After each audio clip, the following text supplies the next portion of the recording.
आज मैं जिस कॉलेज की रिव्यू करने जा रहा हूँ वो शायद अब तक के मेरे सारे कॉलेज रिव्यू में सबसे बेस्ट कॉलेज होने वाली है। तो आज मैं Ramaiah institute of technology commonly known as MSRIT जो कि बेंगलोर में सिचुएटेड है उसकी रिव्यू करने वाला हूँ।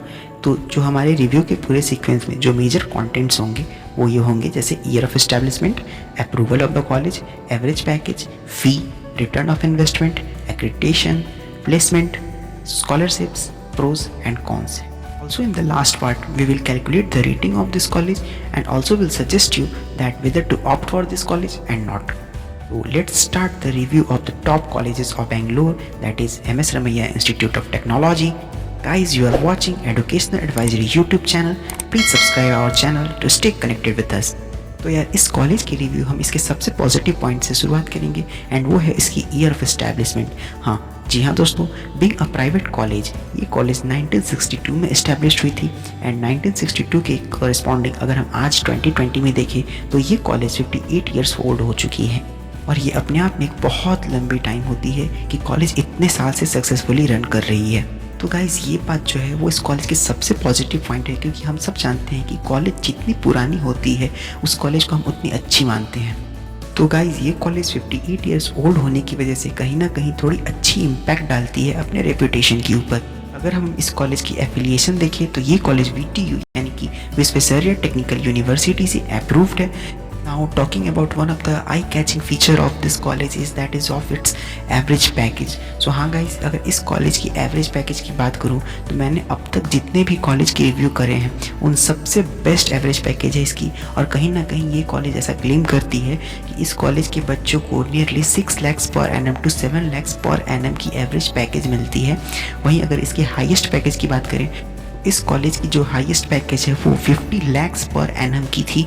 तो कहीं ना कहीं ये भी जो हाईएस्ट पैकेज के आंकड़े हैं वही बहुत बड़े आंकड़े हैं। एक बीइंग अ प्राइवेट कॉलेज, अगर कोई कॉलेज 6 to 7 lakhs की अगर आपको एवरेज पैकेज देने के साथ साथ हाईएस्ट पैकेज अगर 50 lakhs पर एनम की भी लगवा रही है तो ये बहुत बड़ी पॉजिटिव पॉइंट है इस कॉलेज। अब अगर हम highest package and average package देखने के बाद अगर इस कॉलेज की फ़ी की बात करें तो इस कॉलेज की fee nearly 2.50 lakhs rupees per annum की है। तो अगर इसके कॉरेस्पॉन्डिंग हम 4 ईयर्स की एक्सपेंस निकालें तो वो नियरली 10 लाख रुपीज़ जाती है एक्सक्लूडिंग हॉस्टल। अगर हम हॉस्टल ले की बात करें तो हॉस्टल लेने के बाद जो टोटल फ़ी हमारी लगेगी वो नियरली 14 to 15 लाख रुपीज़ की टोटल फ़ी हमारी हो जाती है। एवरेज पैकेज एंड फ़ी देखने के बाद अगर हम इससे इसकी रिटर्न ऑफ इन्वेस्टमेंट कैलकुलेट करें तो यार अगर इसकी रिटर्न ऑफ इन्वेस्टमेंट निकाले तो काफ़ी अफोर्डेबल होगी ये college and return of investment भी बहुत अच्छी मानी जाएगी इस कॉलेज में, क्योंकि इस कॉलेज की जो एवरेज पैकेज है वो बहुत अच्छे मिल रहे हैं एंड साथ ही आपकी जो फ़ी है वो बहुत हाई नहीं बोलूँगा मैं इसे, क्योंकि इतनी अच्छी एवरेज पैकेज देने वाले कॉलेज की फ़ी बहुत ज़्यादा ही हाई नहीं है, एक अफोर्डेबल फ़ी है। सो ओवरऑल आप इस कॉलेज में जो भी इन्वेस्टमेंट करते हो वो कहीं ना कहीं वर्थ इट है, बट हर एक ब्रांच में नहीं, क्योंकि हर एक ब्रांच की अलग रिटर्न ऑफ इन्वेस्टमेंट होते हैं। बट हाँ, मेनली जितने ब्रांच है जैसे CS, IT, EC, इन सभी के ब्रांचेस में अगर आप इन्वेस्ट करते हो यानी कि पढ़ाई करते हो तो फिर कहीं ना कहीं आपके जो जॉब लगेंगे उससे आप उन सारे अपने जो भी पैसे इन्वेस्टमेंट कर रहे हैं उसको वापस ले सकते हो। सो ओवरऑल और इसमें और भी बहुत सारे ब्रांचेस हैं, बट सारे ब्रांचेस की जो average package and highest package वो उतनी अच्छी नहीं है जितने कि ये इन 3 ब्रांचेस की होती हैं। सो इन 3 ब्रांचेस की अगर आपने जो भी इन्वेस्टमेंट कर रहे हैं वो कहीं ना कहीं वर्थ इट है। बाकी का जो भी ब्रांचेस है, बहुत सारे ऐसे ब्रांचेस हैं जिनमें इन्वेस्टमेंट उतनी अच्छी नहीं मानी जाएगी इस कॉलेज की भी। नाउ रिटर्न ऑफ इन्वेस्टमेंट देखने के बाद अगर हम इस कॉलेज की एक्रेडिटेशन की बात करें तो ये कॉलेज NBA एक्रेडिटेड है, मतलब नेशनल बोर्ड ऑफ एक्रेडिटेशन से एक्रेडिटेड है। साथ ही इस कॉलेज की NIRF रैंकिंग है एंड ये जो NIRF रैंकिंग है वो टॉप 50 एंड टॉप 60 के बीच लाई करती है। तो कहीं ना कहीं ये NIRF रैंकिंग भी इस कॉलेज की बहुत ही अच्छी है।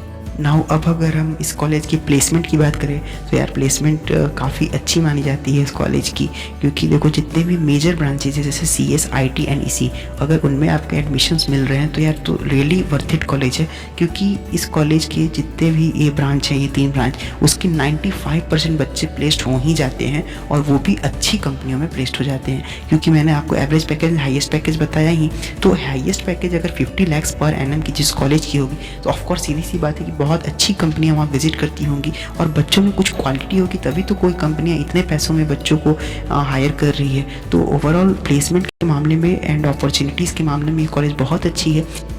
अगर हम कोर ब्रांचेस की बात करें तो देखो इस कॉलेज की जो कोर ब्रांचेस की प्लेसमेंट है वो भी अच्छी है। बाकी प्राइवेट कॉलेजेस के कंपैरिजन में तो यहाँ के जो कोर डिपार्टमेंट के बच्चे हैं उनकी प्लेसमेंट काफ़ी अच्छी है। बट हाँ, जो मेजर नंबर ऑफ प्लेसमेंट्स होते हैं वो CS IT एंड EC के बच्चों की ही होती है। तो यार अब ये जो पूरे प्लेसमेंट एंड एवरेज पैकेज होती है वो डिपेंड करती है बच्चों पे, एंड बच्चे डिपेंड करते हैं एडमिशन पे। तो आइए अब इस कॉलेज की एडमिशन प्रोसेस देखते हैं कि कैसे इस कॉलेज में हम एडमिशन ले सकते हैं। तो ये college 2 mode of admission accept करती है। वन जो होती है वो कॉमेट की या फिर आप KCET की एग्जामिनेशंस के थ्रू इस कॉलेज में एडमिशन ले सकते हैं। साथ ही अगर 10+2 की बात करें तो उसमें आपके 45% मार्क्स से ज़्यादा होनी चाहिए। अगर बात कॉमेट की करूँ तो कॉमेट के में आपके रैंक नियरली 3000 के अंदर होनी चाहिए, तभी जाके आपको CS IT and EC branch allot हो सकेंगे। वहीं अगर KCET की बात करें तो नियरली आपके रैंक जो होने चाहिए वो 1000 के अंदर लाइक करने चाहिए, तभी जो भी मेजर ब्रांचेस हैं वो आपको अलॉट होंगे। ये थे हमारे कुछ एडमिशन्स के प्रोसेस। नाउ अगर हम एडमिशन के बाद अगर इसके स्कॉलरशिप्स की बात करें तो ये कॉलेज वेरियस स्कॉलरशिप्स प्रोवाइड करती है आपके रैंक के कॉरस्पॉन्डिंग एंड आपकी कैटेगरी के कॉरस्पॉन्डिंग। साथ ही बहुत सारे गवर्नमेंटल और स्कॉलरशिप्स भी अवेलेबल है इस कॉलेज। बेसिकली मैं स्कॉलरशिप के बारे में ज़्यादा डिटेल बात करूँगा नहीं, क्योंकि वो स्टूडेंट टू स्टूडेंट वेरी कर जाते हैं स्कॉलरशिप की सारी रिक्वायरमेंट्स एंड कंडीशंस। नाउ अगर अब इस कॉलेज की प्रोज की बात करूँ तो इस कॉलेज की जो प्रोज है वो इस कॉलेज की फ़ी क्योंकि अफोर्डेबल फ़ी है, साथ ही इसके एवरेज पैकेज क्योंकि बहुत अच्छी एवरेज पैकेज प्रोवाइड करा रही है कॉलेज, एंड देन इस कॉलेज की रेपुटेशन क्योंकि बहुत अच्छी रेपुटेशन इस कॉलेज की। अगर हम इस कॉलेज की कॉन्स देखें तो बेसिकली इस कॉलेज के ज़्यादा कॉन्स हैं नहीं, बट हाँ कॉन्स उन बच्चों के लिए जो कि नॉर्थ इंडिया के, क्योंकि नॉर्थ इंडिया के जो भी बच्चे होते हैं उनको यहाँ पे थोड़ा सफ़र करना पड़ जाता है, थोड़े प्रॉब्लम्स फेस करते हैं। But still this is not a big issue, क्योंकि धीरे धीरे वो सारी चीज़ों को अडॉप्ट कर लेते हैं और उसके बाद उनको ऐसी कोई प्रॉब्लम्स होती नहीं है। Now it's the turn to rate this college. Then if educational advisory will rate this college, then this college is rated as 4.1 out of 5. Now it's the time to suggest you whether to opt for this college and not. Then if you are getting admission in this college, then must take it because this college is totally worth it. Corresponding to the fee it is taking and the average package it is giving, the college is totally worth it.